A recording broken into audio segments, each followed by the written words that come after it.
Coucou les amis, bienvenue sur ma chaîne, je suis Bir Kabala, architecte d'intérieur en freelance.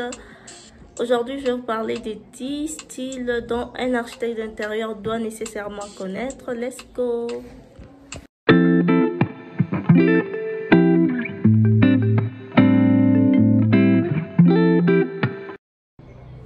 Alors, le premier style, c'est le style moderne. Le style moderne est issu du mouvement moderniste qui a vu le jour dans les années 1920. Il ne faut pas le confondre avec l'adjectif moderne qui fait référence aux tendances actuelles. Il est aussi différent du style contemporain qui se réfère aux tendances actuelles du design. Le style de design moderne est très spécifique et aurait été créé par le célèbre architecte germano-américain Ludwig Mies van der Rohe. Excusez pour le nom. Donc, le matériau principal, c'est le bois, le métal, le verre et l'acier. La palette de couleurs, c'est monochromatique, neutre, terre. Le style de mobilier, c'est simple, pieds exposés, surélevé, finition satinée. Caractéristiques distinctes, ligne claire, mobilier simple, absence d'encombrement et ornement. La forme suit la fonction. Voilà pour les styles modernes. Le deuxième style, c'est le style traditionnel. S'inspire de styles de design européens plus anciens et plus classiques. C'est un style qui apporte confort et sécurité dans une pièce, rendant la pièce chaleureuse et accueillante. Une maison au design traditionnel ne contient pas de surprise, tout est propre, calme et calculé. Le matériau utilisé, c'est le bois. La palette de couleurs, c'est mur neutre, couleurs chaudes, riches, sombres, mobilier, accessoires dorés et argentés. Le style de mobilier, c'est élégant, majestueux, motifs floraux, en bois, acajou, arable, cerisier, rembourré, lourd, à pied, galbé, velours et soie.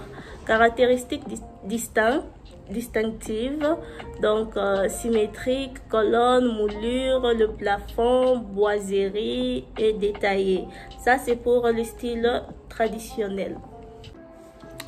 Le style contemporain ne doit pas être confondu avec le style moderne. Si votre client veut une maison contemporaine, cela signifie qu'il s'inscrit dans les tendances actuelles du design.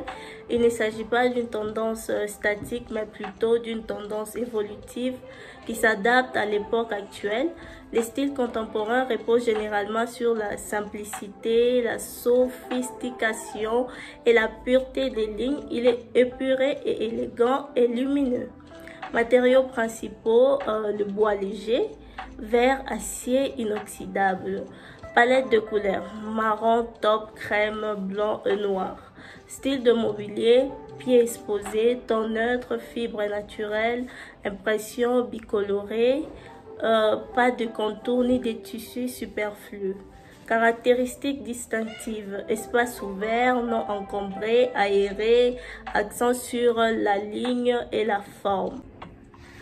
Le quatrième style, c'est le style industriel. S'inspire de l'âge industriel où la machine, le métal, la brique prédominaient. De nos jours, il célèbre le matériau brut et exposé d'un bâtiment. Il n'est cependant pas réservé aux personnes qui vivent dans les lofts.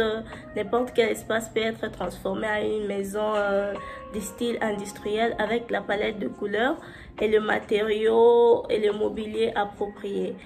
Matériau principal, bois patiné, métal, briques, béton. Palette de couleurs, ton neutre, marron, brun, noir, crème, gris. Style de mobilier, mélange de bois et de métal, aspect vintage, antique, patiné, fonctionnel. Caractéristiques distinctives, concept ouvert, haut, plafond, matériaux exposés, épurés, traditionnels, mélangés, d'acier. En cinquième, nous avons les styles transitionnels. J'arrange ma caméra. Le style transitionnel est un mélange de traditionnel et de contemporain. Il offre le meilleur de deux mondes en alliant confort et élégance. Ce style met l'accent sur la texture et le matériau plutôt que la couleur. Matériaux principaux, on a le bois, verre, lac, acier et miroir. Palette de couleurs neutres, marron, top, brun, crème et gris.